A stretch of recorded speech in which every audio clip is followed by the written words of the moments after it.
Hello, you're listening to a Heroes Welcome, episode 15. Thank you so much for tuning in. My name is Wes. I'm here with Andrew. And we got a great show today. Our character summary is going to be all about my favorite hero, Genji.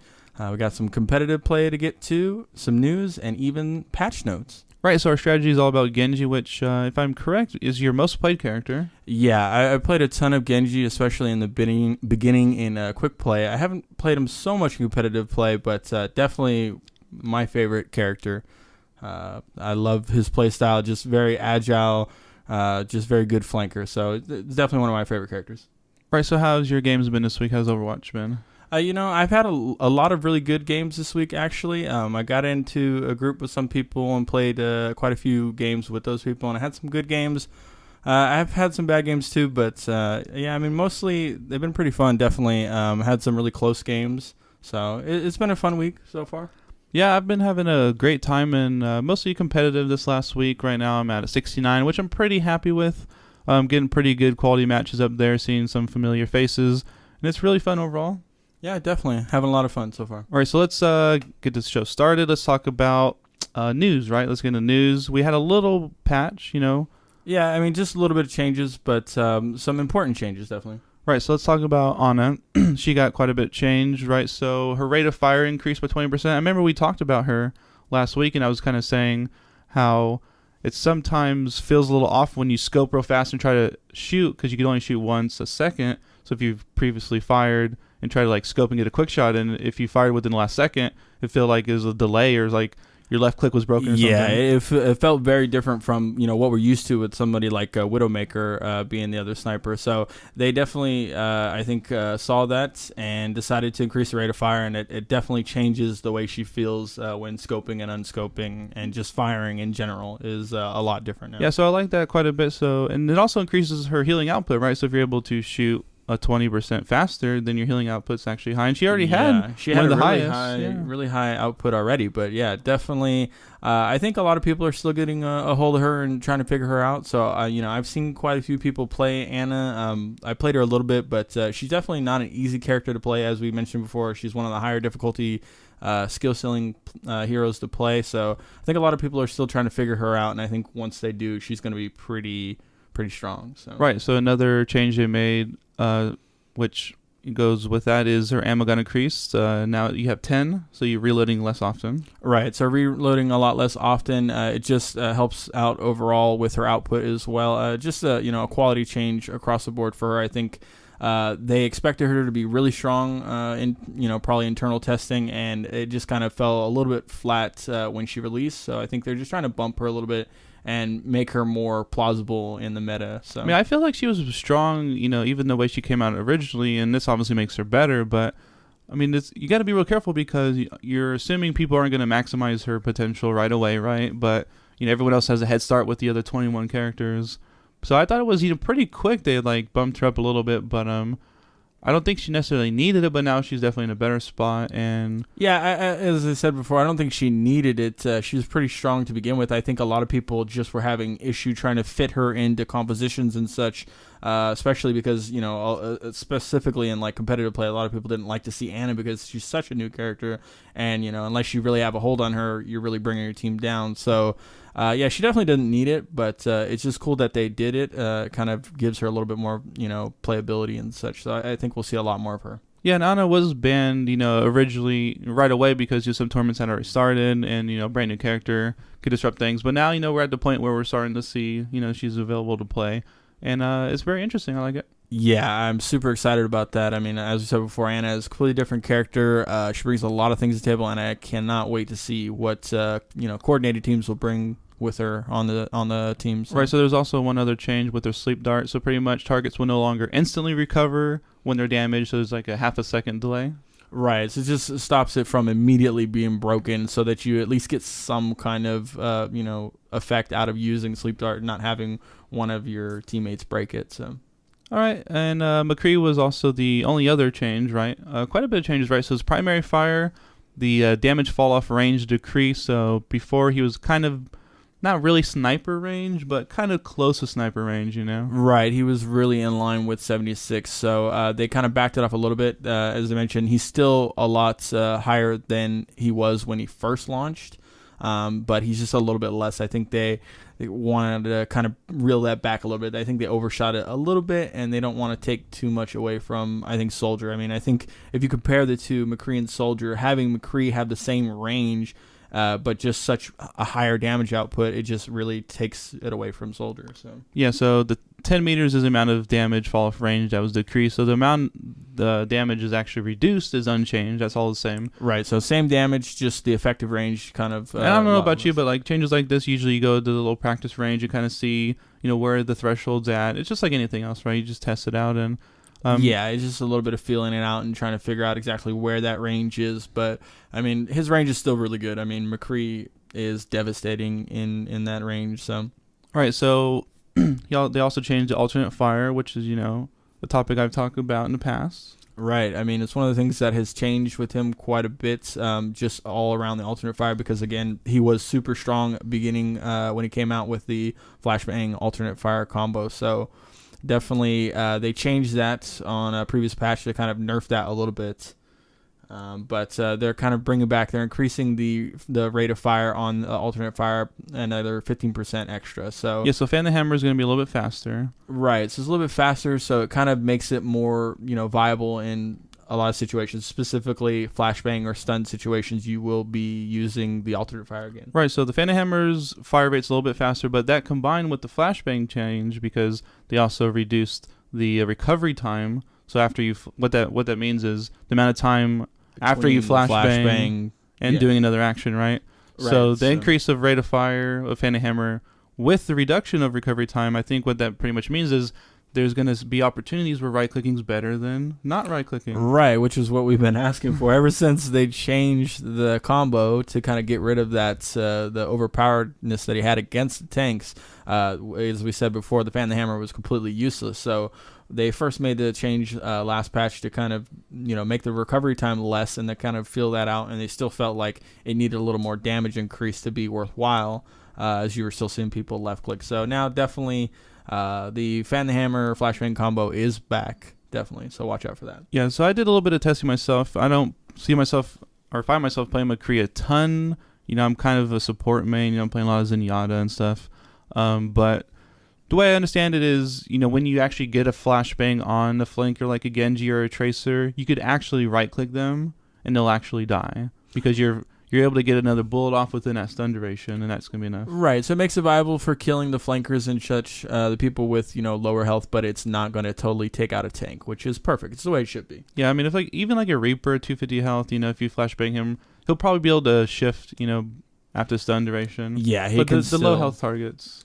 Right, exactly, the Tracers and the Genjis. So it makes it viable for him to counter those pretty well. I think that's another thing we saw with the addition of the one hero limit, specifically in competitive play. We saw characters like Tracer being really strong in the meta now because you're not having tons of Tracers just kind of cheesing it up for, to stall and such, but they're really strong in certain situations when there's just one Tracer who's able to get in the backline and destroy people. So it makes him a good counter for Tracers and Genjis.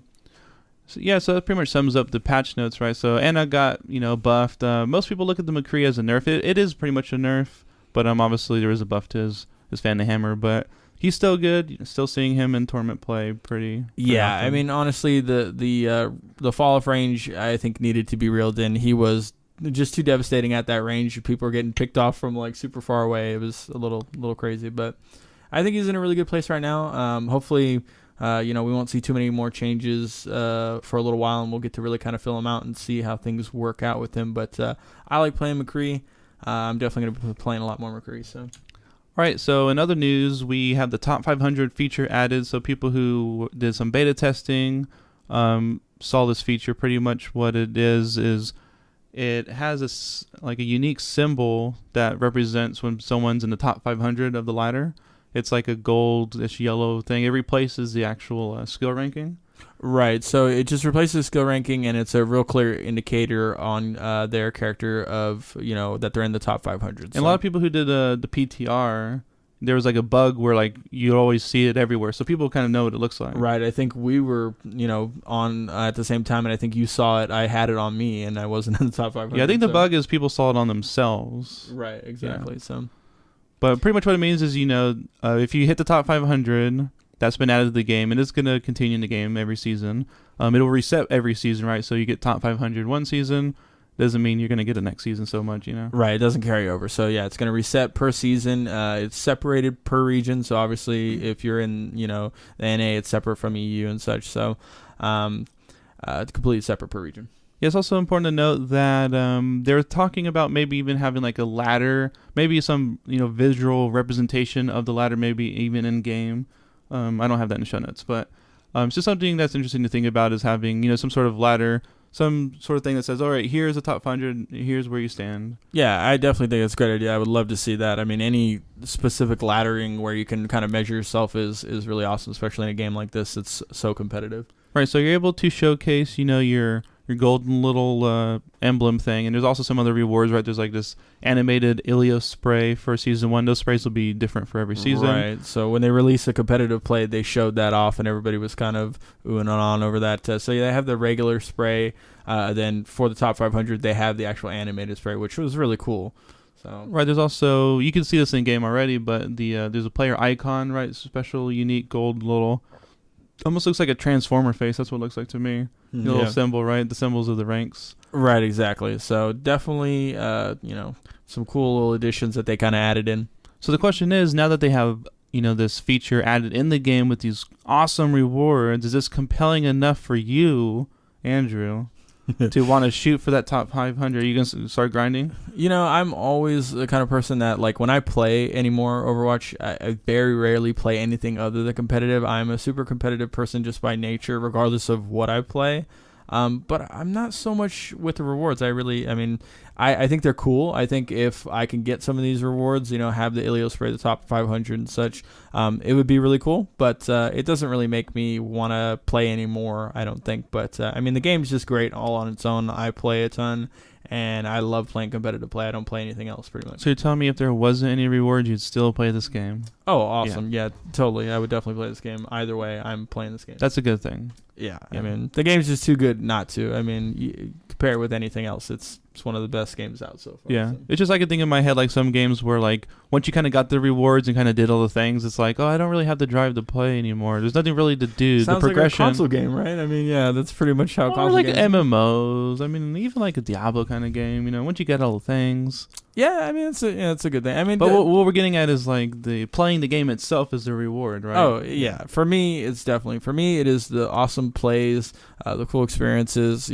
Playing with friends, being able to compete with other people, and being able to beat people and see how good I am and where I rank. That's really where it is for me. So. But yeah, rewards are always in addition good. You have the progression systems and stuff that increase that. Blizzard always does a really good job with kind of giving little incentives here and there. They talked previously about their incentives for specifically competitive play and how they didn't want them to be game breaking. They said specifically, I think Kaplan came out and said playing the game should be the reward and the reason why you want to play competitive. And, of course, people who don't want to play competitive, the people who want to play quick play, they don't want to incentivize them to have to play competitive if they don't want to. And it's that's exactly what it is. Kind of reminds me of very, very early in the development, we learned that, when they were designing the game, that originally they had this kind of system where you would alter your abilities, so if you're a Reaper and you maybe like a talent system or some way you alter your shadow form and right. So you when can a Reaper, have like a cooldown or such, or you could have you get heals when you shadow form or something. Right, exactly. So like a talent system where you would level up and you get like additions to certain skills. It's kind of hard to believe, we've come so far. Right. I don't know. I can't imagine how that would work in a game like this. It's obviously for the better, would you say, right? I would definitely agree. You want consistency have to play in the against a Reaper and have him have 5 different abilities. It's like, oh, does he have does he have the heal talent, or does he have the talent where it lasts 5 seconds longer? Yeah, oh, man, that would be super crazy. Besides the fact that Reaper is strong enough as it is, I think if he healed every time he shadow stepped, I'd be I would be really upset. Especially playing somebody like a Genji against that. Yeah. Right, so the last little bit of news was we heard from Jeff Kaplan that new skins are coming.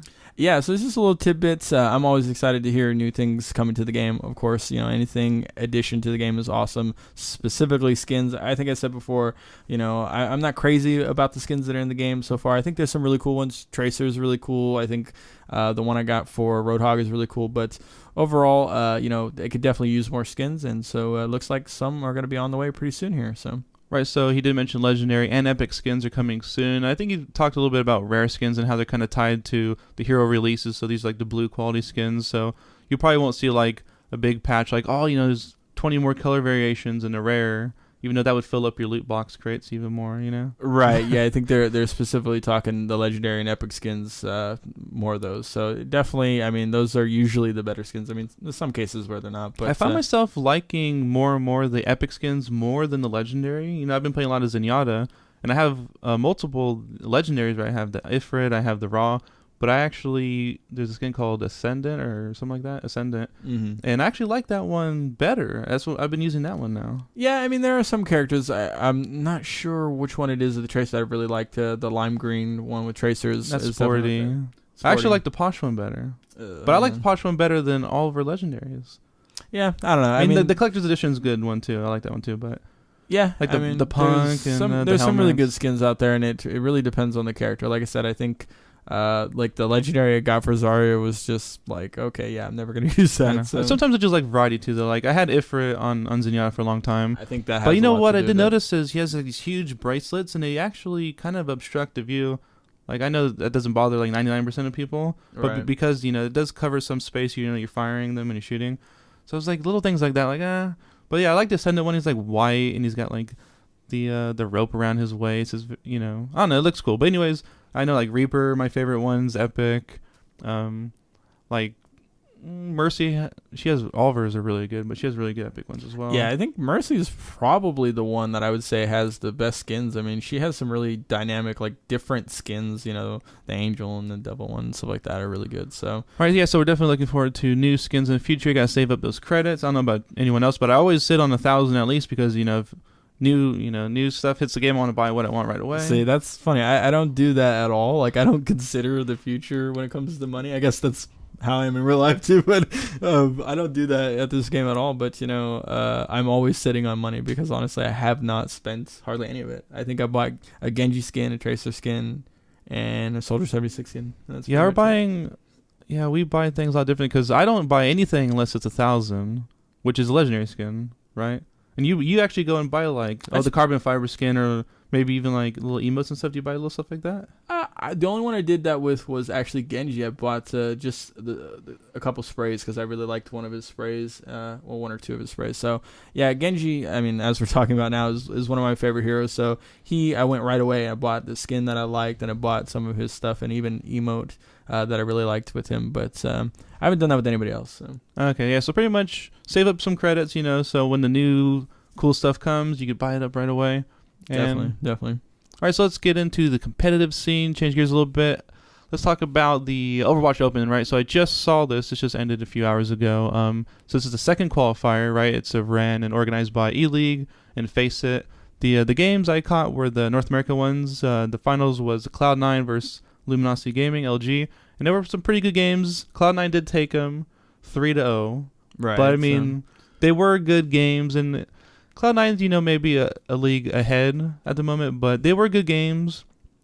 Obviously, crowd favorite Seagull is on Luminosity, and a lot of people like Reaver. You have great players on both teams, and it was really good games. I recommend watching it. Also, I want to point out that so the castles were in London, so a little bit different. People are familiar with ZP and the other guy, Hex, yeah, Hexagrams. Great guys. So they were in London, so a little bit different setting. I did want to point out that the interface was a little bit better as well. So you actually had the time on the screen for everyone to see, because you always have those games where it's like what is like what time did they get last time? Like no one really knows. Like we Right, have they're somebody talking back and forth with the yeah. people So in the now we back, actually yeah. have it on the screen and Yeah, I mean, it definitely should be on the screen all the time. I mean, it's useful information to constantly have. But, yeah, a little bit different. I mean, of course, Cloud9 taking it 3-0. They're always doing such a great job. You know, LG, they put up a really good fight. They play some really good games. It's always seems so polarizing when you look at the stats as 3-0. It looks like they just swept them and just dominated. But, I mean, all the games were really good games, definitely. So check it out if you get a chance to. Qualifier 2, Cloud9 versus Luminosity yeah. Gaming. So Cloud9 won it, so they got themselves a spot in the big tournament. And this is the Overwatch Open, which is the biggest one we've seen so far in history. 300,000, the biggest prize pool. Right, definitely. The one And you wanna be NVS paying qualified the attention first time around. to. Yep. So right now we have MVS and Cloud9 that got guaranteed Two spots. big names, of course, that we were expecting to see for sure. Right, but we have more spots open, so we'll have more interesting games potentially in the future. And EU obviously had their games as well. The finals came down to Rogue versus Reunited, and Rogue took them 3-1. Right, so I mean, pretty much the same as qualifier 1. In fact, I was looking at it earlier. NAEU same 3-0 and 3-1. Rogue taking it 3-1 versus Reunited. Rogue been doing a great job. I mean, they've been playing pretty strong all along. Reunited putting up a good fight, but ultimately Rogue took it. Yeah, I give credit to their new mascot logo. Looks a lot better. Yeah, the mascot So logo. Yeah. they took the win right there. That's what got them the win. Yeah. Yeah. So yeah, shout out to them. Definitely a better, experience from the spectators that I found, and great guys. And they did have other people as their casting as well. It wasn't just Hexagrams and ZP. There were some other guys in there as well. And they all did a great job. Definitely check it out if you're gonna watch the show that you might have missed. That'd be a good one to watch. Yeah, definitely. And on the other side of things, ESL Atlantic Showdown, it's the 4th qualifier. So we actually have Delirium, I don't know, T1P, I guess that's how you say that, Splice Gaming, and Ono for the NA side, all qualifying out of the NA region. And then out of EU, got Overwatch Kings, Area, B-Fly, and We United, all qualifying for the final qualifier. So we're pretty much done with the qualifiers for the qualifiers, and now it's all up to the final qualifiers. So yeah, and just to specify it as We United, not to be mistaken by Reunited. They are two different teams. Two different teams, yeah, definitely. So we're just waiting for the final qualifiers to kick off, and they will start off on Monday, August 1st, and EU will be starting it off, and then NA will be on Wednesday, August 3rd. So keep an eye out for those, and definitely looking forward to good games. Right, so something to point out that the Ghost of Gamer Weeklies did take a break this week, but we also did have the Alienware Monthly Melee, which is another tournament, and the final came down to Envious versus Cloud9. Envy took that 3-1. Yeah, actually, that's one of the games that I really took a close watching to this week. It's really good games. I mean, Envy looked like they were going to just walk away with it in the beginning. But Cloud9 doing a good job. I mean, they took one match out of them at least. Still losing, 3-1, but Cloud9 looked like they had a chance at least this time around. So hopefully we are seeing some changing with that meta up there. So yeah, definitely looking forward to seeing what Cloud9 can do. I mean, again, they are a great team. It's not like they're, some subpar team that MB's just destroying, but MB just doing such a great job. So. Right, and something I didn't note down on the notes, but NG, which is Northern Gaming, I do believe they disbanded the European team. So we had NG Red and NG Blue. Right, so we had NG Red and NG Blue, and now it's just Northern Gaming. It's just one, the NA side. So I want to say it was the NG Blue? No, it'd be NG Red. NG Red, the same team, so it's not like they had any roster changes or anything. They went from being NG Red to just being Northern Gaming. Yeah, because I mean, it's a North American organization, but they had some language barriers, because they all speak another language in Europe, and stuff like that happens. But maybe we'll have another NG Blue in the future. And like I said, we've been covering these big organizations coming in, and I think it's great. We have all the big names, almost all of them. Maybe a couple more, but definitely growing scene, and can't really wish for any more from a fan. I know. I mean, just great games. I mean, all times of the week you can check out amazing matches. Just always great games going on. So let's jump right into our strategy segment, character summary. It's all about Genji this week. So Genji, he is an offensive hero. He does have 200 health. So you want to kind of break down his kit real quick? Yes, let's go over his kit. He's your favorite cyber ninja dude that's brothers with the other ninja dude with the bow. The other ninja dude with the bow, yes, totally. His brother's with Hanzo, his older brother. So he has a passive, is a cyber agility. This is a little bit different. He has his passive, allows him to climb walls and to double jump in midair. And this is really what gives him his crazy movement and maneuverability in the game. It's really one of the things that defines him as a character. So I guess growing up as a Shimada son, wall climbing is probably something you learn early in life. You know, yeah, the wall climbing is learned early. The double jumping, I guess the younger got that one, and maybe he got that when he became a cyber ninja. Oh, it might have. Yeah. Something Zenyatta might have trained him. Does that happen when you almost die, or when your brother kills you, or how does that work? Spoilers. Yeah, right. Spoiler alert. Yeah, I guess I have to have my older brother kill me before I get double jump. So it's just funny. So everyone in the Shimada clan probably knows how to climb walls. Yeah. So far. All right, yeah, so he's able to climb walls. One thing, when I do play Hanzo and then I go to Genji, it's kind of weird when you don't have double jump. Has that ever happened to you? Right, you always try to double jump and you're just like, what's wrong with this wall guy? climbs and double jumps go together. Right. It's like, why this doesn't, what's going on? But anyways, yeah, so he does that. He has shurikens as weapons, and he does have an alternate and primary attack with him. So the left click, default PC, primary attack, you have ammunition of 24 shurikens. The primary attack shoots 3 at a time. Does about 28 damage per little shuriken star, a total of 84, and it's a 1.5 second reload. Do you want to talk about the alternate? Right, so the same 24 ammo goes for the ultimate fire as well, but the shurikens are actually spread out a little bit. So same 3 stars, but the fire rate's just a little bit quicker. So instead of almost about a full second, it's about 3/4 of a second and such. So it's a little bit quicker. You usually use that in closer quarters. Allows you to get off a lot more because they are spread out. So if you're far away, you're not going to hit all 3 of the shurikens on one target maybe, but when you're close up, it's pretty easy and you're able to kind of fire those off really quickly. Yeah, maybe when we discuss the kit at the very end, we could talk a little bit more in depth about that. But pretty much your primary attack shoots 3 shurikens in a straight line, and your alternate shoots them in a fan, so one goes forward, one goes to the left, one goes to the right. Let's talk about his deflect, right? Default E, it lasts for 2 seconds, it has an 8-second cooldown, and it is capable of headshotting. Right, so you can actually headshot, incoming fire back at your enemy. So one of the cool abilities of playing Genji, I love using deflect. So definitely cool to kind of find out ways you can use that. So it's the best against Widowmaker, and you obviously have to aim for the head so it kills her. Right, exactly. So I mean, you can use it in a lot of different situations. You can use it. It helps you to survive. It helps you to close the distance between you and your enemy, and it helps your team as well. You can get people to get behind you, get past, get to certain areas while your deflect is up. There are several abilities that it doesn't work on. Obviously, it works on projectiles and such, so it doesn't work on like Symmetra's photon projection ability. It doesn't work on beams in her sentries as well. It doesn't work on Winston Tesla cannon and Zarya's beam. It does work on Zarya's alternate though, because that is a projectile, and of course, and her ultimate. Yes, her ultimate, devastating to reflect. We're going to talk about that definitely a little bit later. The only other one was May's little frost stream, right? Right, so don't try and deflect that. You're just going to get frozen. Yeah, you always notice a novice Genji when you're playing Zarya or May, and they run up to you and then they reflect. Right, and it's like, you're just going to be like, yeah. Wow, you just made this really easy for me. You should be shifting in the opposite direction. But speaking of shift... Right, so his shift ability, Swift Strike, really cool ability. A lot of different ways you can use this. Does do about 50 damage, does have an 8-second cooldown, and it does not headshot. It is an actual melee ability.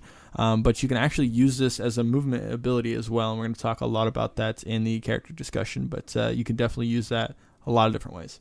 And fun fact, when the Swift Strike first entered the game, it was actually a bleed. It actually did damage over time. Damage over time, so. Yeah. But fun fact. Fun fact, yes. All right. Dragon Blade Ultimate, one of the coolest ultimates in the game, probably only comparable to his older brother Hanzo, but definitely really cool ability. 8-second duration.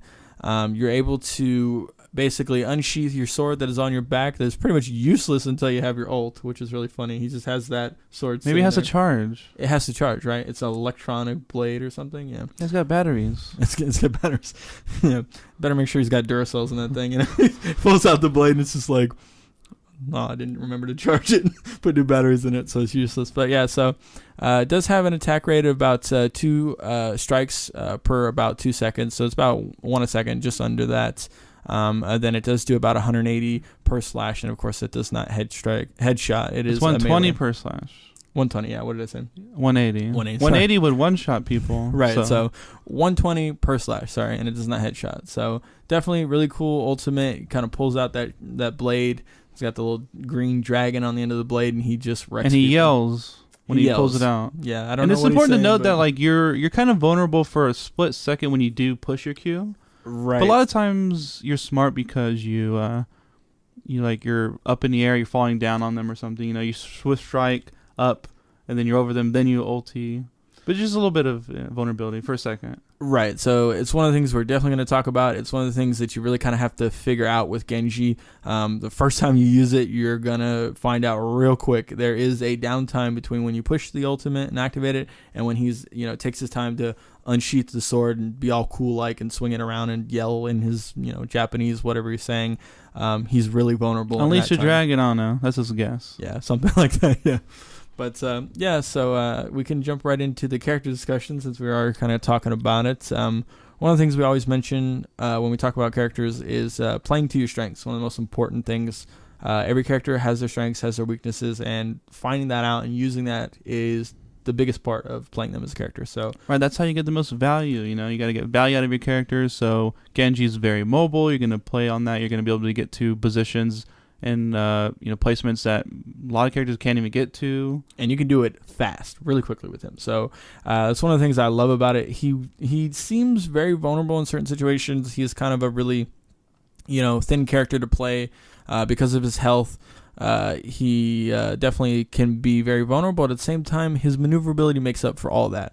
So you can kind of jump into the fray, take some people out, do some really good damage. You have your deflect, you can keep you alive for a little bit, and then you can just dash right out of there and get the heck out of dodge. So right, and use his whole kit with Genji. Genji is one of those people that you don't want to be holding on to, cooldowns.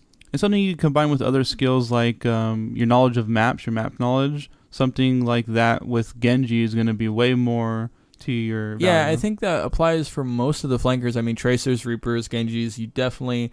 the more map knowledge you have, more awareness you have is definitely going to help you out. So obviously, if you hear the teammates saying that there's a teleporter down there, as a flanker, it's really your job to take that out. And knowing the map really can help you with that. And it can also help you to get into certain areas without maybe raising, suspicion from the enemy or, making it obvious that you're behind them. So yeah, and people who actually watch competitive games, there's quite a bit of Genji, more probably than ever than usual. But you actually see these pros actually take advantage of the map and go over roofs and buildings that you typically wouldn't even think about going over. But you're like, oh, wow, I didn't know that's even possible to do. So another perk of, Right. Genji and all the flankers really kind of have ways to move that some of the other characters don't. Reaper, you have your Shadow Step. Tracer has her blinks. Genji has his, wall climb, double jump, and his... Man, I know he's a robot, but he's at the heart of a man. Right, heart of a man, not a woman. Man, yeah. Man, okay. I was confused. I'm sorry. No. But yeah, so he really has a lot of maneuverability and can get to really, really hard to get to places really quickly. So you can definitely find alternate routes and different ways to move around the map. All right, so let's talk a little bit about some combinations that you could play with Genji, get that value out of him. So the most popular and well-known one that I know is just like a closer range combo. So when you're in close range combat, what you can do is a Shuriken Fan, which is your right click. Remember, when you're close to your target, when you right click, you're more likely to hit the target when you're closer, obviously. And also, if they're bigger targets like a Roadhog or a tank, like a Diva or something, you're more likely to land more Shurikens. And it's much faster. So you definitely, when you're in close range, you pretty much prioritize your alternate fire Shuriken Fan. Yeah. So when you're really close, really close quarters, you just Shuriken Fan, right click, and then you melee, and then you swift strike through them. And this all happens almost instantaneous, right? So you're not waiting for some cooldowns or animations, right? It's just right click, melee, shift. Right. So your shift ability, your swift strike, actually animation cancels for the melee, and the melee actually animation cancels for the Shuriken Fan. So you just right click, melee, swift strike really quickly, and it's going to really take down pretty much any flanker, tracers and other Genjis. You're looking at a potential of 160 plus damage. Right, just real quick, like instant succession, you can do that in. And you actually have a long-range version of that. It's kind of a little bit different, just backwards kind of. So instead of, Shuriken Fan, melee, Swift Strike, you're actually, Swift Striking into them. So you got to make sure that you have, the range right so that you're actually going to land the Swift Strike. You're going to hit them with that, then you're going to Shuriken Fan, and then you are going to melee into that. And it's going to have the same effect, same amount of about 164 damage, just switching that around to actually get you the mobility to move into close range with them as well. I guess we didn't really spell out exactly the Swift Strike, what it does for people who maybe never even played Genji, but it allows you to actually go through opponents, and whoever you hit, even if it's multiple people, it will do damage to them. I mean, I know it's obvious for people who play the game, but... Right. So, yeah, I guess we didn't really spell that out. So, yeah, it actually allows you to dash forward and, strike through them with your actual blade on your side. So yeah, he has a little side blade. He's able to pull a lot faster than the big one. Yeah, more often, too, for sure. Yeah. Is it the same one he uses for reflecting? Or is that... Actually, I'm trying to remember. Because I know his animation, he's always got one hand on it. So he's able to, pull it out really fast. Yeah, I think it is the same one. Yeah. I'm not positive, but yeah. I mean, does he have 2 swords or 3? No, he has 2. You're the Genji master. He has 2. He only has 2. Okay. I'm just trying to remember. I don't think. Yeah, he doesn't pull out the back one at all unless it's ultimate time. So. So pretty much, yeah. So it is able to hit multiple people, right? If you shift to multiple people, right? And I think to be really good with that long range combo is if you shift through them. Obviously, you're gonna have to 180 to do the rest of the combo, but it's very distorting for your enemies, right? Yeah, so see, when I first started picking him up, that's usually what I did. I used to Swift Strike through them, and then I used to turn, and then I used to Shuriken and melee, and then continue from there. But it actually kind of leads a little downtime when you actually have to do the 180. So I think the better option is just to Swift Strike to their face instead of going through them. Allows you to get the combo off much faster. But it really depends on you're more susceptible too, right? Yeah, you're more susceptible to CC and such, so it really depends on who you're going up against. Obviously, if I'm going up against like a Roadhog and such, and I know he has his hook available, going through them is a lot safer. Obviously, if you Swift Strike to their face, you're super vulnerable to that short range hook. I mean, it's right in front of you. So definitely want to go behind him again with like a Reinhardt. If he's got his ultimate, you're definitely going to want to go through him. But other characters, you can feasibly get it off right in their face. But yeah. All right, so let's talk about using Genji's mobility and surviving ults and taking alternate routes. Right, so we kind of talked about it a little bit. I mean, he has super high mobility. He's able to move around. He's able to wall climb, double jump. You can get up to super high ledges. You can use that to wall ride, double jump at the top of the wall ride, and then you can actually Swift Strike off of that. And I guess we didn't really talk about this, but your Swift Strike, again, is one of those things you can aim, and not just horizontally. You can actually aim it vertically. So you can actually Shuriken Strike. I keep saying Swift Strike up into the air and actually get some verticality as well, so you can reach high ledges that way as well. Yeah, so your Swift Strike is a mobility ability. It's not like Tracer's Blink where you don't get any verticality. You could actually aim at a diagonal upwards. You're able to. I mean, you're already able to double jump and wall climb, but the possibilities are pretty endless. But yeah, a lot of times, if you find yourself in a sticky situation, you will be shifting away from your enemies in the safe quarters. And one thing we should talk about a little bit is kind of how the game kind of understands wall climbing and double jumping. To my understanding, I mean, you could correct me because you're the expert on Genji, but the way it works is you could jump twice when you're in air, and then when it resets when your feet land on the ground. But when you're thinking about wall climbing and combining those two, that it also exists, right? So you could single jump onto a wall climb, and then you have one more jump still, but you're not going to be able to double jump off that wall climb that you just jumped on because you haven't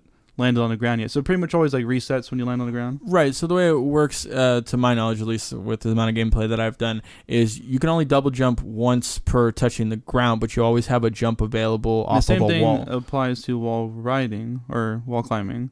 Exactly. You can only climb once per leaving the ground. Exactly. So yeah, so every time you want to double jump or to wall climb, you have to touch the ground again. But you can actually wall run up a wall, double jump to another wall, and actually jump off of that wall. You don't have to wall climb. You can't climb any higher, but you can also ping pong off of the opposite wall without having to touch the ground. So you can definitely use it in a lot of different ways. Again, it's not just the fact that he can move around so easily. He does it quickly. So if you get good enough with them, you're able to just maneuver around the map and just really confuse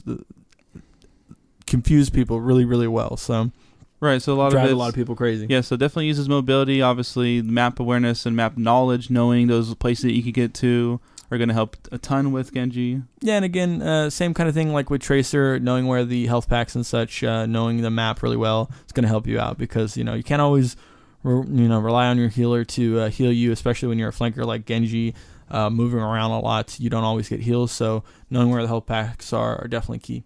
Yeah, so we touched a little bit about it, but Shuriken fan or not, so knowing when to primary attack or alternate attack, a lot of it is going to mostly depend on your distance. But there is actually some special scenarios where even at range, you still right-click because the travel speed is faster and animation's faster. The Shurikens travel faster. Right, so you can get a lot more off with the alternate fire as well. So you use that typically mid to short to close range, you alternate fire, but like you said, you can kind of play that mid range a little bit further back, just depending on, the person that you're aiming at. If you're aiming at a Roadhog or, a really big tank, you can kind of play that out a little bit further. But then again, if you're really good and you get really good like some of the other, big time players like Seagull, you get really good with the left click because you get them all straight in a row. You can headshot with them. So then again, it becomes not just about maximizing how quickly you can get them out there, but aiming them all at the head. If you can get all 3 Shuriken to land at the head, you do significantly more damage. Yeah, to be exact, about 160-ish. But yeah, so we didn't touch about it, but it's important to note that because we're not talking about a hit-scan character with the abilities, a lot of times, depending on the distance of the target you're trying to hit, you are, tracing and guessing pretty much the movement of your opponent. Right. So leading the target is really key with it because it is a projectile. They do have a little bit of travel time, but that's what's really good about being at long range and being able to fire that primary fire because they still fire in such a straight line. There's no arc or such that you're able to actually lead the shots really well. And he is one of the harder ones to learn how to aim and lead the shot. But if you can consistently land headshots at long range, you're going to significantly boost your damage and your kills. Which is also important to point out, unpredictable movement. If you're up against Genji, but obviously it's good practice on any character you ever play, that unpredictable movement is going to prevent you to get hit by those shurikens at very long. If you're just running in a straight line, making a beeline, it's very easy to guess where it's going to be, but if you have unpredictable movement. Right, so being able to kind of move around, the only thing is like jumping. A lot of people tend to, delineate to jumping when they're trying to make their movements erratic. But it really makes it hard for you as well because you're not able to move while you're in the air. So try not to jump around too much, but you can actually use like your crouch ability. I don't see a lot of people do that too much, but especially whenever I'm against like a sniper or a hit scan character, I move around a little bit, I'll crouch a little bit, do this and that, just kind of try and fool them a little bit. Yeah, one of the biggest mistakes I see, especially with, I don't know if it's like a new players or if some other games they're coming from, but they like to jump all the time. Like just spam spacebar all the time. And what happens, this is general, right? This isn't just for Genji. When you jump in the air, your movement is like predetermined and it's easy to predict where you're going. There is an exception with Genji though, because he has a double jump. You are able to actually take advantage of that trajectory. Yeah, you could change. So and with Swift Strike as well. So he has the exception. So Genji is the exception, but especially characters that don't have very quick movement like that, you should never be jumping. Not unless you have to. You strafe, A and D strafe, and you crouch and stuff. Especially if it's like a Widow versus Widow or something, you're gonna, But I see people jump all the time. I don't know if it's just spacebar happy. Just watch competitive play, especially like you just mentioned Widowmaker. Widowmaker is a perfect example because they don't have any alternate movement ability. I mean, they have their hook, but that's completely separate. But you're never going to see a high-rated Widowmaker jumping to try and avoid another Widowmaker. It just doesn't. Yeah, because you have to get the headshot to get a one-shot kill. Right. But this exceptions like I jump out of a corner, right? So you jump and then scope mid-air, but I wasn't visible, when I started my jump, right? So I'm coming out of the corner mid-air. So I mean, just stuff like that. Yeah. So but in general, there's always exceptions to the rule, but just keep in mind, if you can not jump, it's probably better off to not jump. I mean, that's not really with Genji, but it's a little bit different. One of the things I did kind of forget to leave off on the notes is with both of those combos, obviously being able to start with a left click from longer range can help you as well. So if you have that long range combo, you're swift striking into range, you can actually preemptively kind of throw out a left click or two and then jump into it. And obviously, if any of those land, you're going to make it a lot easier when you get into that close range. So just something to keep in mind. Yeah. So let's talk about his ultimate Dragon Blade. We talked a little bit about it already. So you're going to be a little bit vulnerable immediately when you push it. Being like airborne or something will help you, combat that a little bit. Just knowing when to use the ultimate, where to use it, how to use it. So it does do 120 damage. So if any character's at full health, you're never going to kill them in one slash, right? Typically, unless they're a tank, they're going to be dying in 2 slashes. Unless you're nano boosted, then everything just goes crazy. Grandma makes it easy, right? No. But yeah, so it definitely one of the main things with Dragon Blade is that downtime from the unsheathing. So if you watch a really good Genji play, they will use verticality. They'll use walls and such to block them off and to or make just them line of sight sometimes. Yeah, exactly. So you just line of sight around a wall or such when you pull it off, especially because it's loud. Everybody hears it. They know it's coming. So obviously changing where you kind of enter with that ability makes a lot of difference. I've seen some really good plays, just like with Reaper and such, being able to fall into the room and such makes it really easy.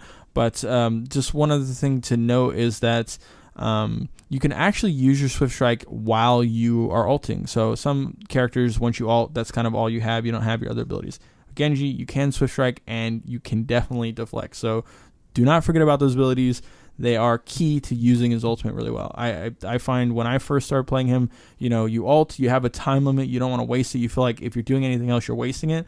But if you die in the middle of it, then you waste it even more. So definitely stay alive, try and get some kills out of it. Don't forget about your We have abilities. yet to mention the most important thing when it comes to Swift Strike. And that is that it resets the cooldown when you get a kill. Right. So again, that's one of the things that you want to keep in mind when you're ulting is because you're going to be killing people if you're using the ability well. You're going to be able to kill people pretty quickly, and then you will be able to reset your Swift Strike. So you don't need the killing blow. It's just if you do damage to a person and your Swift Strike is on cooldown, pretty when much you kill them, it when will that person reset. dies. Yeah. So you don't need to be the killing blow. Right. So yeah, definitely you'll be able to Swift Strike. So again, when you're ulting, as soon as you ult and you have that downtime, you can actually Swift Strike to get into combat, so you can protect yourself while you're having that downtime. But honestly, if you can help it, try not to do that because you don't want to immediately put it on a cooldown. You want to have that Swift Strike to move around. But again, using your deflect is very, very helpful as well. Yeah, so obviously different circumstances will call for different things, but like in general, you'll pull out your Dragon Blade, you'll use your shift to get into combat, and that'll disorient the enemy and also put you in melee range. And Swift Strike did damage as well. Then you left click, and then if they weren't at full health, that person's already dead. Right. And then you're able to shift again. You're pretty much just dashing all over like Illidan. Right, exactly. So it is a really devastating ult. I think we say that about every ultimate. It feels really, really strong, but this is definitely one of the ultimates people watch out for. Again, you just have to watch out about being countered. So make sure you have your deflect up if possible when you ult, and don't forget to use it. I mean, it's going to keep you alive. It will help you to get kills with your ultimate as well. All right, so let's talk about his deflect. I think this is usually the room for most improvement for people who starting to get the feel of Genji. I think the deflect is one of the more difficult things to master, and this is the way I perceive deflect. So you have this crazy mobility kit. You're always flanking. You're disorienting. Pretty small hitbox. Just your movement speed in general is pretty quick. But deflect is kind of used as like a buffer, and you also use it for mobility because it gives you like invulnerability frames. That's the way I look at it. Obviously, we've talked about you're not 100% invulnerable. You be aware of Zarya and Mei and stuff. But it kind of allows you to get in position. Obviously, you are able to deflect when you have your ultimate as well. But it just kind of gives you like, okay, I Dragon Striked and I Shurikened you a couple times. Now that person's turned around. Now I deflect. Mm-hmm. See what I'm saying? Right. And I position myself appropriately. And then, then the other abilities are already coming off cooldown. And you just kind of rinse and repeat. But it kind of gives you, it's a whole kit you're using together. Right, exactly. So it helps you, like you said, it gives you that buffer. Again, even before or, when you're not ulting, you can use that to close the distance. A lot of characters do really well, like McCree, at range. And so, obviously, if you just run up to a McCree, you're very susceptible to just being shot. But then again, you also know that. So if you know that and you use that deflect, it's very dangerous for him to just try and fire at you if you have a deflect available. So it allows you to close that distance and then really take the fight where you want it, which is at close range. Yeah, for example, the example that comes to my head is, let's say there's a 76 on the balcony, or a McCree on the balcony, or a Bastion on the balcony, like something that happens all the time, right? Now, they're further than your swift strike range, right? So they're kind of safe up there. But what you're allowed to do with your deflect is you're able to get within range to hit them with your deflect. You run at them with deflect, and then you shift. And obviously that works vice versa. You can shift first, and then once they turn around on you, then you can deflect. But it just allows you position yourself where you want to be. Yeah, while definitely. You're in the line of sight. Right. So definitely one of the things that you want to take a look at how you're using that ability and try and make sure you're using it really well. Again, we mentioned Widowmaker is a really great use for it. If she's not smart enough to shoot while you have it up, it's really bad. Or if you really guess really well and just kind of put it up at the right time, you can kill a one-shot of Widowmaker with her shot. Bastions, it's great for. We always look at the forum boards and we always hear people complaining about Bastions. The answer to Bastion is deflect. Yes, if you're having problems with Bastion, get good with Genji. I destroy Bastions with Genji, and I love it. I love every minute of it. So. Right, and it's just, his kit's just so crazy, and he's very impactful. He's very impactful. If you know how to play him, he's really great. He can be a detriment if you don't know how to play him, so definitely get some games in quick play, learn how to play him. But he's very, very good. He can carry teams. And he is just a fun character to play. I love everything about him. He looks cool. He sounds cool. He plays really cool. He feels impactful. He helps the team. And his story is just great. His story is really great. Yeah, something also to touch on with the deflect. For absolute beginners, they might not know, but you're deflecting all the projectiles that come at your front facing. And you also have this green animation. So if you're up against Genji, it's pretty obvious that he's deflecting. But you do aim your deflect, right? So your crosshair, you're using that to direct the reflex. So it automatically reflects everything that hits you, but you're redirecting that to, an individual. So we talked already about it, headshotting and stuff like that.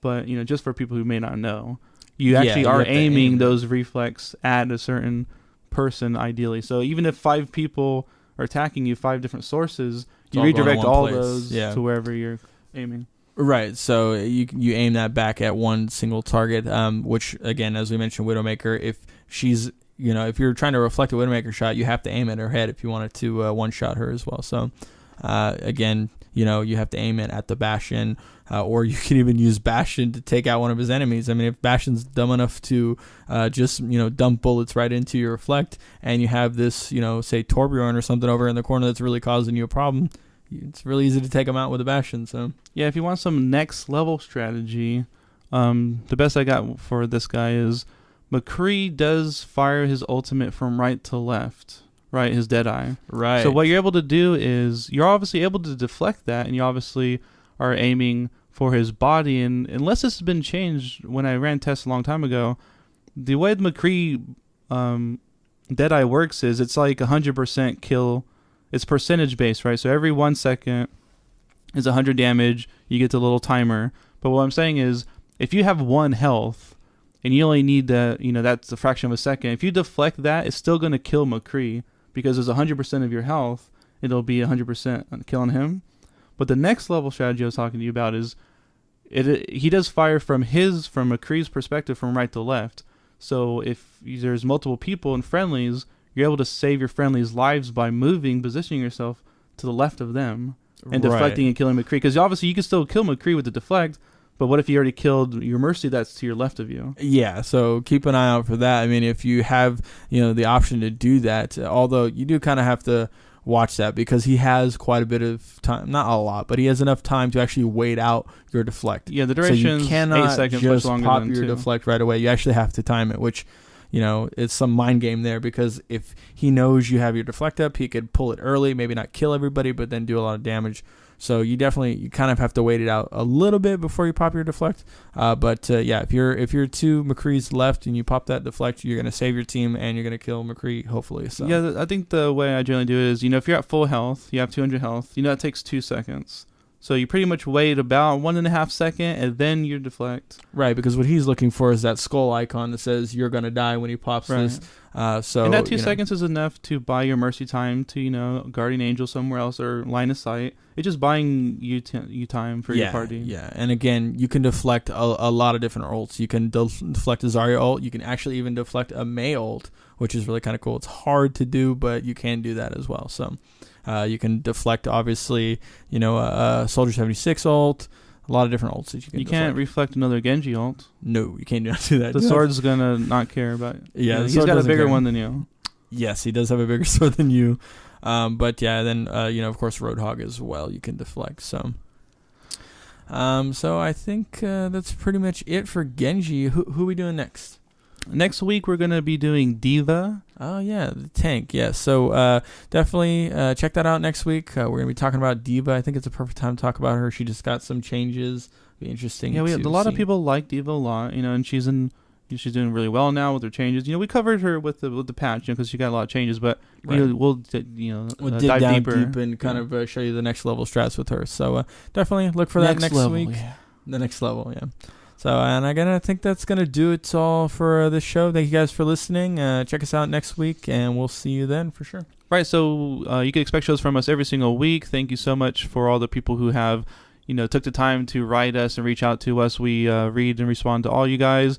It'd be great if you guys send us some questions. We can answer them on air.